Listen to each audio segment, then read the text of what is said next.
So last week I received an email with pictures of a forgotten Trans Am asking me if I could come inspect the overall condition in hopes of salvaging some of the original parts for an eventual rebuild and restoration. Finding the place is almost harder than finding the car. That's it? When I pulled up to where I thought I was supposed to be, I saw a glimpse of a 1985 IROC Z in the back, so I just assumed I was in the right spot. Joe? I'm Joe. I'm Larry. Larry, nice to meet you. High five. This is John. I chatted with the guys a bit and inspected the vehicle, which I have to tell you was pretty rough. There was a lot of mold on the doors, the armrest, the back seat, and pretty much everywhere. The outside, once again, mold, rust, door dings, and dents, so I wanted to know more about the storied past and how Joe, the guy who emailed me, found the car.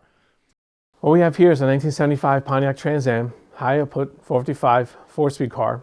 Cardinal red is one of 857 made that year, pretty rare. Pontiac actually didn't offer 45 and 75 until May, June of the end of the production run. That's why there's so little of them. So it's pretty rare to find, pretty hard bird to come by. My son was riding his bicycle in the summertime, came across this car in the back of a driveway, and he says, "Dad, you gotta look at this Trans Am." I saw a really cool Trans Am down there and took some pictures for my dad. He says, "Dad, you gotta buy this car." And I was like, we got enough going on. We got too much projects as it is. We don't need another car. A few months later, I get a call from my friend John. "Hey, John, what's going on?" He said, "Hey, I got that Trans Am. I have to get rid of it." What happened? It was I lost my spot. I got 3 weeks to find another garage. Otherwise, it's got to go.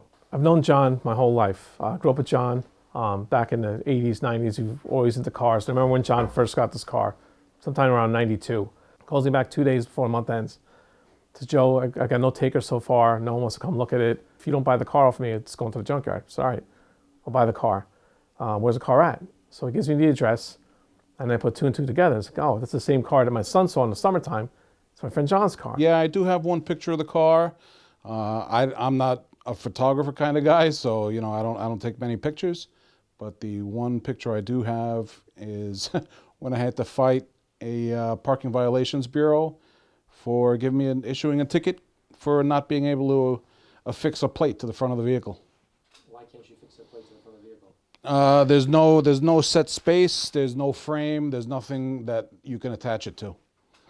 So I had to put it in the front window, and that is not acceptable in the city of New York. Once we found out it was John's, there's no way we're going to let it go to the junkyard. We have to keep it in the family. We're going to preserve it, get it running, and drive it, and enjoy it. Because of the rush to get it off the street before it got towed to the impound lot, Joe tucked the car away inside his man cave among the collection of parts, manuals, and of course old pictures of he and his father working on cars, so I knew it was going to a great home to be restored. With that, we first moved the Chevy 350 and some equipment out of the way to push the TA outside with, of course, some help from the next generation of car guys, which was pretty cool. Outside in the daylight, I got a better idea and the true condition of the material and realized there's absolutely no way that this can be restored safely without removing all the mold first and, of course, zapping the interior with chlorine dioxide. So at that point, we tried to get it up onto the trailer while blocking the street in downtown Queens, so that was quite the adventure. And of course, a nice exercise break to say the very least. The third time was the charm. Yay!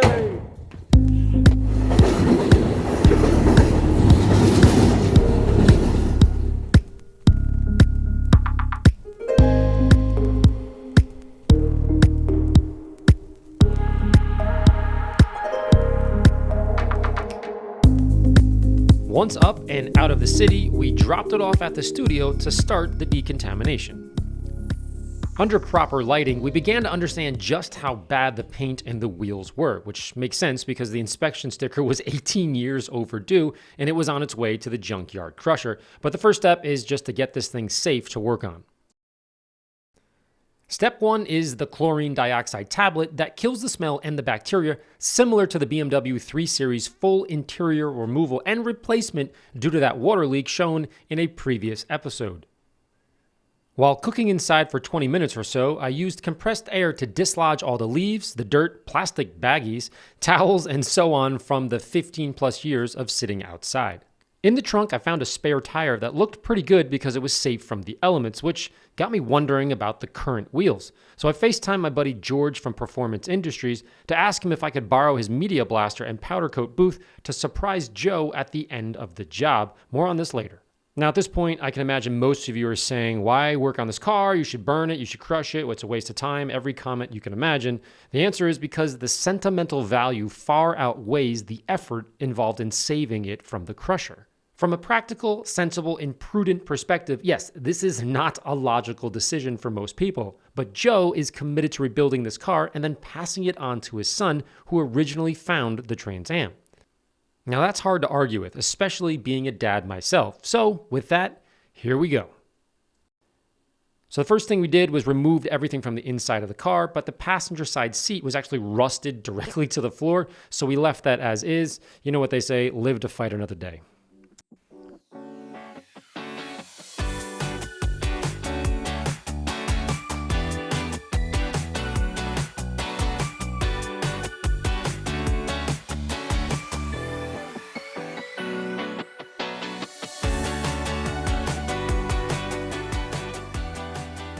Next, we used ammo lather, a scrub pad, and a steam machine to clean and restore the interior plastics and vinyl areas.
Next, we filled the Pro Foamer to clean the Trans Am while inspecting the integrity of the seals.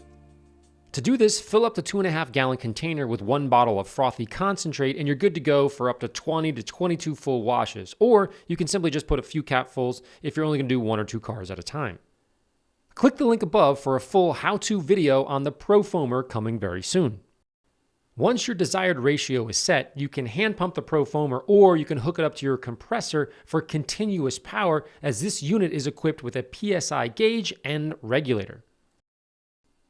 Another kind of cool feature is you can actually fill it with your compressor, then unplug it from the compressor and just walk around the car and you'll get way enough pressure to do an entire car. So that's kind of cool. Or just stick it in your mobile van or put it in the back of your truck, etc.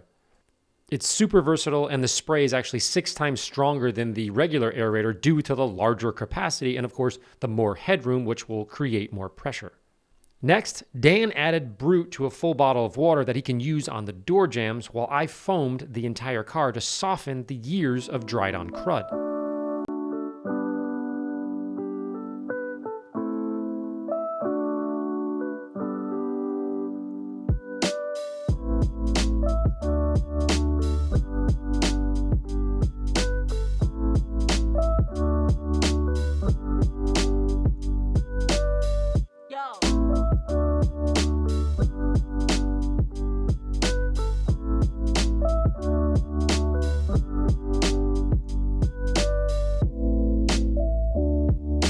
While I was agitating the paint with the microfiber towel, we noticed the areas with the brush agitation were coming out way cleaner than just the regular wash. So I did something I've never considered in 20 years of detailing.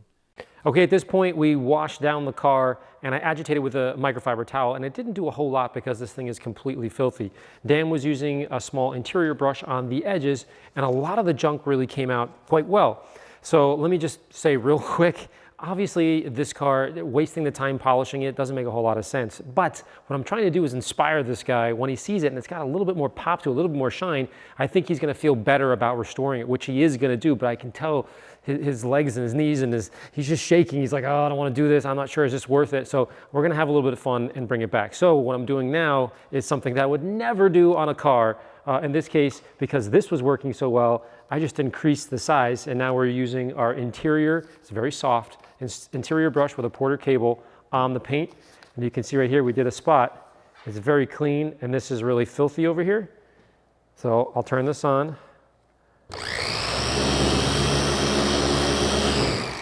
And in 2 seconds, it's that much cleaner. Again, we're having a little fun here, but this didn't come out with just a regular wash and a microfiber towel, but certainly comes out with this thing. Okay, before you leave a comment, understand that the paint is incredibly rough after years of exposure. So washing in the normal fashion is like shooting BBs at a tank. It wasn't doing anything. So we upped the agitation to tickle the embedded junk to the surface prior to scooping it off. Now, desperate times call for desperate measures. So then we ended up power washing all the baked on grime once it was loosened up and the junk just poured off the surface of the paint.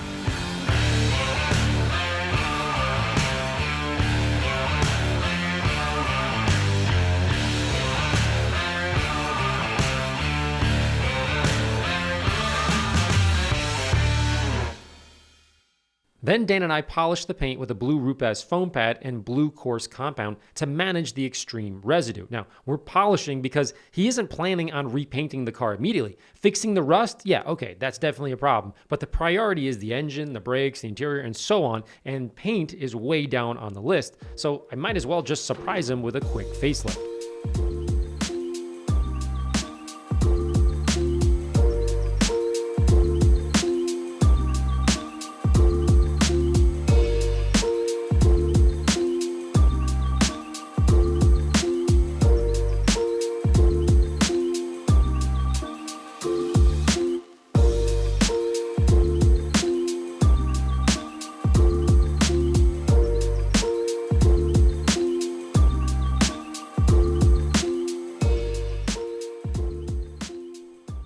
Once we wrapped up the paint, Dan then loaded the old wheels into the mobile detailing van. I didn't think that was going to go off. And we headed down to Performance Industries to clean up the original wheels. From time to time, George allows me to borrow a few tools I don't have in the studio to get the wheels back into shape. If you don't know, Performance is a full wheel repair and restoration facility. They do absolutely insane work. If you have an issue with your wheels and you want them repainted or powder coated or fixed, these are the guys. I first soda blast the rust off of each rim to remove all of the junk prior to putting them in the oven for 25 minutes.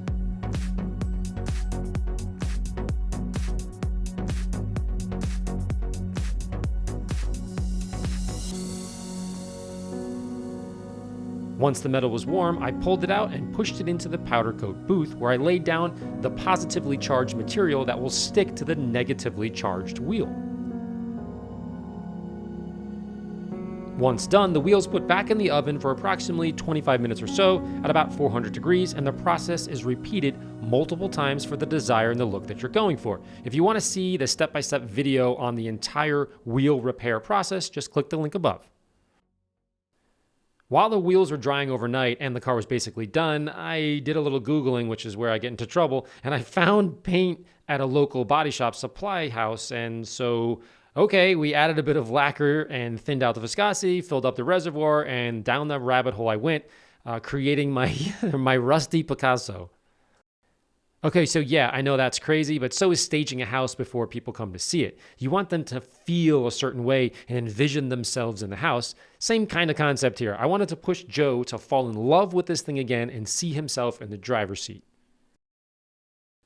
Speaking of the driver's seat, it was a total loss. Nonetheless, I removed the mold, I steamed it, and then I put white duct tape on the exposed cushion. It's sort of like putting a Band-Aid over a bazooka blast, but whatever. I worked with what I had at the time just to get him home. Finally, we cleaned the glass, we shined up the trim a bit, and then reinstalled the seat or whatever was left of it. The next day, we picked up the refurbished wheels and the new tires and put them and the freshly polished center caps on the staged Trans Am. Real quick, on a side note, to remove that blue protective coating on new sidewalls, you can use Plum wheel cleaner or your favorite cleaner and lightly agitate and then wipe right off before you power wash them clean, and they'll come right off. So before Joe and Buddy arrived, I then removed the passenger side wheels, meaning the side that they would come in on from the front door, and covered up the driver's side so that I could have a little bit of fun with them later on.